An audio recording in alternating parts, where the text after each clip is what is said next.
Radhe Radhe. Hello everyone, let's begin with the new episode. जो इस channel पे नए हैं प्लीज़ सब्सक्राइब करें, एपिसोड को लाइक करें और नोटिफिकेशन बेल को दबाएं। So let's start now. तंश की नज़र केवल अमायरा के हाथ में पड़ी शराब की बोतल पर थी। अमायरा जैसे अपने सिर को घुमाकर तंश को देखने वाली थी कि अचानक उसे अपनी आंखों पर एक बड़ी बड़ी सी हथेली महसूस हुई और उसकी आंखों के सामने अंधेरा छा गया क्योंकि तंश ने अपने हाथों से उसकी आंखों को बंद कर दिया था। अमायरा की आईब्रो तुरंत आपस में जुड़ गईं। वह छटपटाते हुए बोली, छोड़ो मुझे, छोड़ो, अब तो मैं भाग भी नहीं रही। फिर यह क्या हरकत है मिस्टर किडनैपर? तंश अपने लिए इस नाम को सुनकर अपनी आईब्रो पर कर लेता है ऊपर। उसने देखा कि उसका मास्क दूसरी साइड पड़ा हुआ है। वह अमायरा की आंखों पर अपने हाथों को रखे हुए ही जल्दी से अपने मास्क को उठाकर पहन लेता है। फिर उसने अमायरा की आंखों में अपनी हथेली को हटाते हुए कोल्ड आवाज़ में बोला, मुझे याद है कि तुमने कहा था अगर मैंने तुम्हारे बच्चों को नुकसान पहुंचाया तो तुम मुझे छोड़ोगी नहीं, लेकिन अब तुम क्या कर रही हो? शराब पीकर खुद अपने बच्चों को मारना चाहती हो? यह सुनकर अमायरा पूरी तरह तंश को देखने लगी। फिर शराब की बोतल से तंश के हाथ को हटाते हुए गुस्से से बोली, दूर रहो, मैं शराब नहीं पी रही हूँ, मैं बस अपना मन भर रही हूँ। उसे देखकर यह शराब की बोतल को देखती है जिसका ढक्कन खुला था। फिर उसे में स्मेल करते हुए अपनी आंखें बंद कर लेती है। यह सब देखकर तंश को बहुत अजीब लग रहा था। उसने जल्दी से बोतल वापस रखी और इस बार गुस्से से कहता है, क्या तुम्हें पता है कि इस बोतल में किस कीमत की 10 करोड़ है? इस बोतल की कीमत, और तुम इसे ऐसे ही बर्बाद कर रही हो? अमायरा फिर से उसके हाथ पर मारते हुए छिड़कर बोली, खुशबू तो लेने दो थोड़ा। अमायरा कभी शराब नहीं पीती थी। अगर वह थोड़ा सा भी पीती थी तो उसे बहुत जल्दी नशा चढ़ जाता था। मगर प्रेगनेंसी में कई बार उसे शराब पीने का ही मन नहीं किया था, बल्कि कई बार उसे सिगरेट पीने का भी मन करता था, मगर बहुत मुश्किल से वो खुद को रोक देती थी। अमायरा थोड़ी सी शराब को ढक्कन में डाल देती है, फिर उसमें अपनी उंगली को भिगोते हुए अपनी उंगली को सक करती है। यह देखकर तंश जल्दी से बोतल को जमीन पर फेंक देता है और फिर उसकी उंगली को अपने रुमाल से साफ करते हुए गुस्से से बोलता है, ये क्या हरकत है? क्या तुम्हारा दिमाग खराब हो गया है? उसकी आंखों में अपने लिए चिंता देखकर अमायरा हैरान थी। वह एकदम से तंश को खुद से धक्का दे देती है, जिस कारण तंश 2 कदम पीछे हो जाता है। फिर अमायरा सीरियस होकर कहती है, डोंट टच मी। मेरी फिक्र करने के बहाने मुझे टच मत करो। मुझे अच्छे से पता है कि तुम क्या करने की कोशिश कर रहे हो, पर मैं वैसी लड़की नहीं हूँ जो तुम्हारे साथ कुछ भी करे और झूठी केयर देकर तुम्हारे साथ सो जाए। इतना कहकर वो उठने की कोशिश करती है। तंश अपने हाथ को आगे बढ़ाना चाहता था, मगर अमायरा उसे गुस्से में देख रही थी। अमायरा अपनी जगह पर खड़ी हो जाती है और धीरे धीरे बाहर की तरफ जाते हुए तंश को इग्नोर करके अपने होने वाले बच्चों से बात करने लगी। अगली बार ना से शराब पीने की जिद मत करना। तुम्हारे कारण पता नहीं मुझे क्या क्या झेलना पड़ रहा है। पिछली बार तो तुम्हें सिगरेट पीने का मन था, पर अभी हम किडनैप हैं, तो ड्रामा मत करो। ये किडनैपर तुम्हारी कोई ख्वाहिश पूरी नहीं करने वाला। हमारा वैसे ही बड़बड़ाते हुए वहाँ से चली गई। तंश अपनी जगह पर खड़ा था। उसके चेहरे पे अजीब से एक्सप्रेशन था। वह जमीन पर पड़ी शराब की बोतल को देख रहा था। विश्वास वहीं दरवाजे के पास खड़ा था। वह जल्दी से अंदर आता है। उसके बाजू पर जहाँ तंश ने चाकू मारा था वहाँ एक रुमाल बंधा हुआ था। विश्वास ने देखा तंश फिर से शराब पीने वाला है तो वह और भी ज़्यादा परेशान हो जाता है। तभी उसकी आंखों में चमक आ गई और वह एकदम से बोलता है, प्रेसिडेंट रुकिए। विश्वास को यहाँ देखकर तंश गुस्से से उसकी तरफ देखता है तो विश्वास जल्दी से बोलता है, प्रेसिडेंट आपने देखा भाभी जी को प्रेगनेंसी में शराब पीने का मन कर रहा है। मैंने सुना है कि प्रेगनेंसी में औरतों का जो भी खाने का पीने का मन करता है ना, अगर वह चीज़ उन्हें ना दी जाए तो वह चुरा कर जरूर उसे खा पी लेती हैं। अब तो भाभी जी को पता चल चुका है कि यहाँ पर शराब है। अगर उन्हें फिर से पीने का मन हुआ तो वह यहाँ तक ज़रूर पहुँच जाएंगी।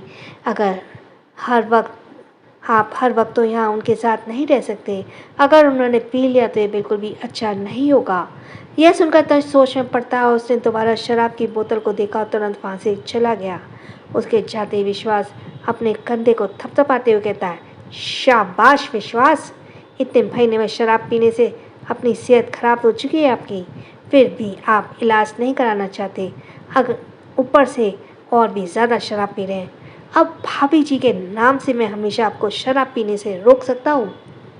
मुझे कैसे भी करके इन्हें बताना होगा कि आप कौन हैं, ताकि आप अपना ट्रीटमेंट भी करवाएं। इतना कहकर वह सीरियस हो गया। हमारा तंश को कोसते हुए रूम में वापस आ गई। उसे बिल्कुल भी भूख नहीं लग रही थी। तभी उसने टेबल के पास ढेर सारी दवाइयाँ देखी। वह जल्दी से उन दवाइयों के पास जाकर उन्हें उठाकर पढ़ती है और फिर मुंह बनाकर बोली, ये सब मेरे लिए है, पर यह किडनैपर कितना मेहरबान है। जो भी हो, पर इसका मुझ पर कोई असर नहीं होगा। बस उन लोगों ने मुझे जितना परेशान किया है और मुझे जो भी प्रॉब्लम है, उन सब का असर मेरे बेबी पर ना पड़े। अमायरा वहीं बेड पर बैठ जाती है। वह अपने सिर को मसलने लगती है। उसे फिर से नशा करने की क्रेविंग होने लगी। वह पर परेशान होकर उठकर बैठती है। तभी उसकी नज़र साइड टेबल पर गई, जहाँ सिगरेट का बॉक्स रखा था। वह बॉक्स को उठा लेती है। उसकी आंखें तारों की तरह चमक रही थीं, लेकिन फिर वह अपने पेट पर हाथ रखते हुए नाराज़ होकर बोली, देखो बेबी, मेरी कोई गलती नहीं है अगर तुम तीनों में से कोई बिल्कुल अपने डैडी पर गया हो, लेकिन सिगरेट पीना बिल्कुल भी अच्छी बात नहीं है, इसलिए यह सब मत किया करो, वरना लोग मुझे नशेड़ी समझेंगे।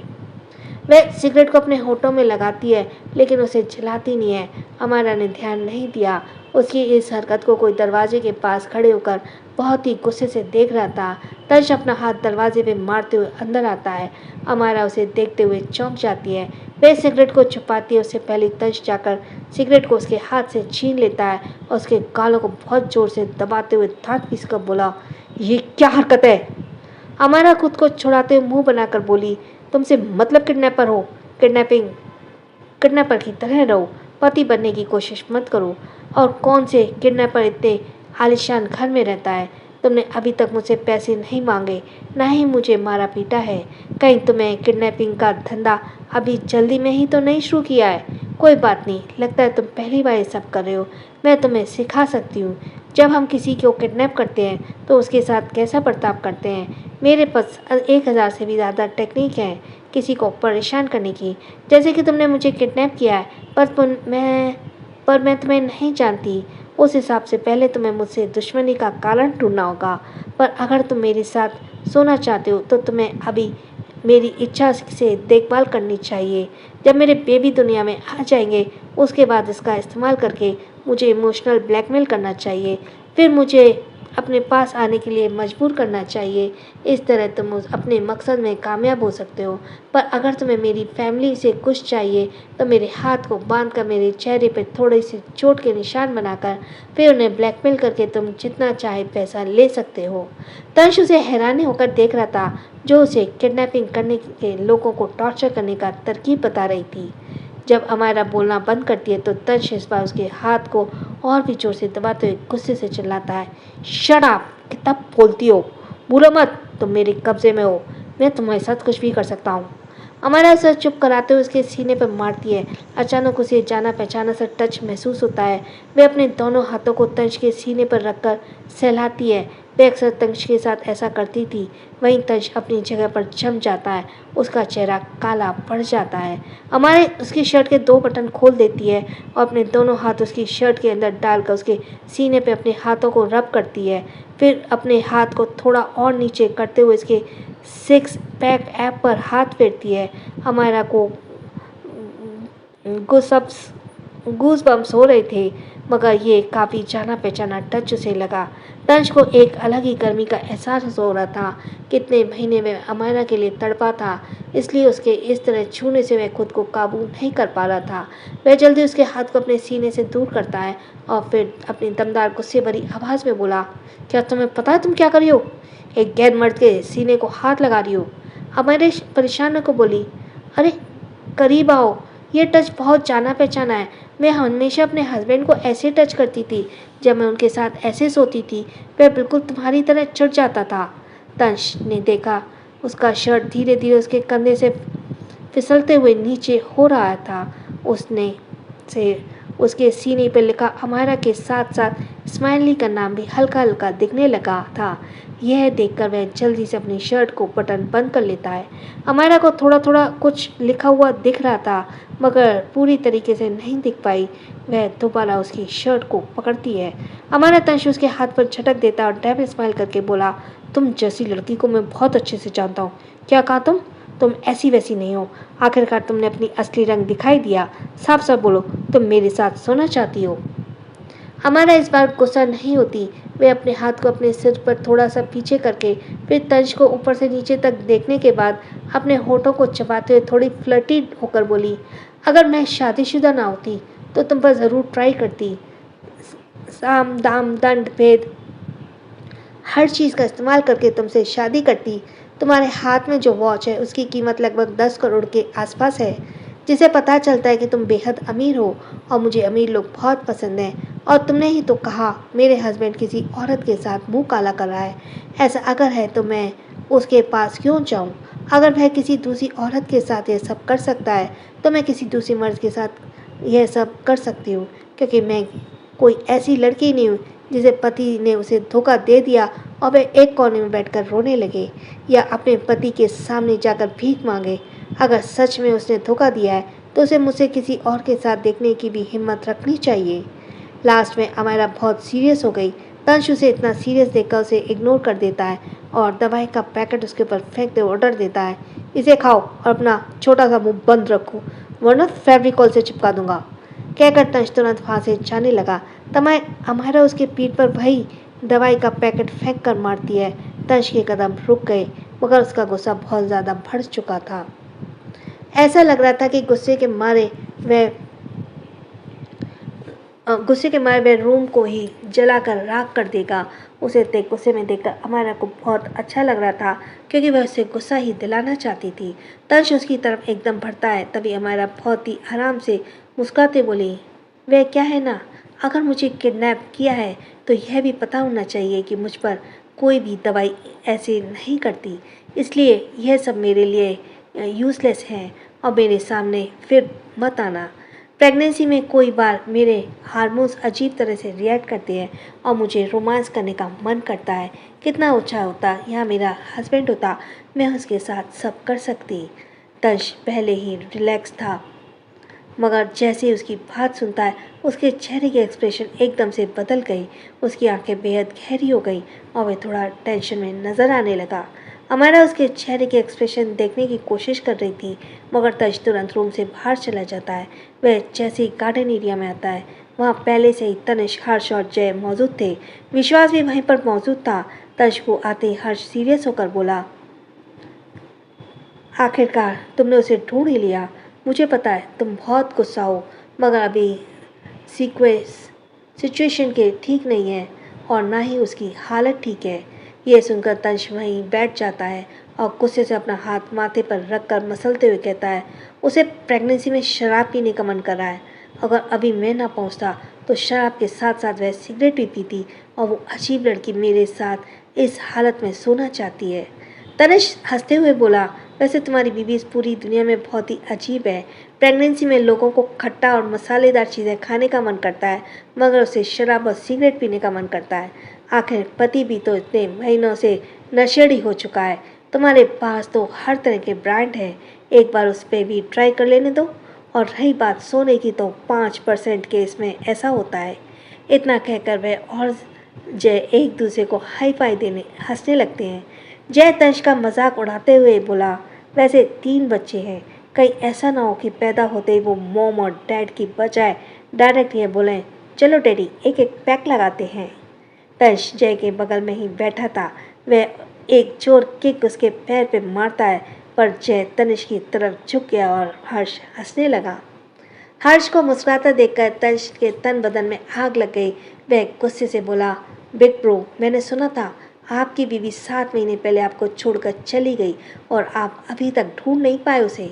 अब आपको काफ़ी अच्छा टाइटल मिला है, एक छोड़ा हुआ हस्बैंड, तो बेहतर होगा अपनी बीवी पर ध्यान लगाइए और जाइए यहाँ से। उसके बाद वह तनिष्क को कूटते हुए ऑर्डर देता है। उसके ऊपर कोई भी दवा का असर नहीं पड़ता है सिवाय आयुर्वेदिक दवा के। ये वह अपनी बात पूरी भी नहीं कर पाया कि तनिष्क भी सीरियस होकर बोला, उसके सबसे अच्छी दवा तो तुम ही हो। उसे बता दो कि तुम तंश हो। एक लड़की जब प्रेग्नेंट होती है तो उसे हस्बैंड को उसके साथ रहना चाहिए, उसके अच्छे से ध्यान रखना चाहिए। अगर वह खुश रहे तो खुद ही ठीक हो जाएगी। उसने जैसे यह कहा बाकी सब मुंह छुपाकर हंसने लगे। तंज को कुछ गड़बड़ लग रही थी। उसने अपनी आईब्रो ऊपर करके चारों को देखा। जय सबसे पहले हंसने लगा था, मगर उसी हंसी को फिर से कंट्रोल करता है तो तंज एक जोरदार लात मारते हुए पैर में फिर से मारते हुए सर्द आवाज में बोला, अपने दांतों को अंदर रखो। मगर जय अपना पेट पकड़कर हंसते बोला, सॉरी, लेकिन मैंने भी सुना कि हमारा तुम्हारे सीने को टच करते हुए फील ले रही थी। उसने कहा कि वह तुम्हारे साथ शादी भी करना चाहती है। मेरी बात मानो, जाकर उसे अच्छा फील कराओ। शायद तुम्हारे बेड पर अच्छा फील कराने से वो सही हो जाएगी। फिर ऐसी किसी डॉक्टर की ज़रूरत ही नहीं पड़ेगी। पर यह सब तुम्हारी परफॉर्मेंस पर डिपेंड है। यह सुनकर तंज की आंखें छोटी हो गई, क्योंकि यह अब तो अमायरा ने उसके रूम में कहा था। वह हर किसी को घूर कर देखने लगा, तभी उसकी नज़र विश्वास पर गई, जो थोड़ा सा डरा हुआ खड़ा था। उसने अपना जूता उतारा, उसके ऊपर फेंकते हुए फ्रस्ट्रेशन से कहा, यू बास्टर्ड, तुम मेरी जासूसी करते। विश्वास तुरंत वहाँ से भाग गया। उसके बाद तंज जय की शर्ट को खींचते हुए उससे गुस्से से बोला, इधर आओ, मैं तुम्हें फील करवाता हूँ। क्या फील करना चाहते हो तुम, बोलो? या तुम मेरे साथ वन नाइट स्टैंड करना चाहते हो? इतना कहकर वह जय को अपनी तरफ खींचने लगा। जय ने तनिष को पकड़ लिया। तभी हर्ष के पास एक कॉल आया। वह पेड़ के पीछे चला गया, लेकिन इधर तनिष ने इस तरह खींचा कि जय जमीन पर गिर गया और उसके कारण तनिष भी जमीन पर गिर गया था। जय और तनिष ने एक दूसरे को देखा और तनिष को भी जमीन पर गिरा लिया। हमारा विंडो के पास आ गई। अनजाने में उसकी नज़र गार्डन पर गई। उसे जय और तनिष का चेहरा नहीं दिख रहा था, मगर तनिष के कपड़े और मास्क को देखकर मुंह बना लेती है। वह शॉक में थी, क्योंकि जिस तरह से तनिष और जय तीनों जमीन पे पड़े थे और एक दूसरे को पकड़े हुए थे, इससे यही लग रहा था तीनों कुछ गंदी हरकतें कर रहे हैं। वह जल्दी से चेहरा बनाकर बोली, छी छी। कंटिन्यू। आखिर क्यों हमारा जा रही तंश के करीब, जबकि उसकी नज़रों में वो कोई और है। हमारा की हेल्थ के लिए क्या तंश उसकी पहचान के साथ वापस आएगा? जानने के लिए बने रहिए। So thanks for listening. छोटों को प्यार, बड़ों को सम्मान। राधे राधे।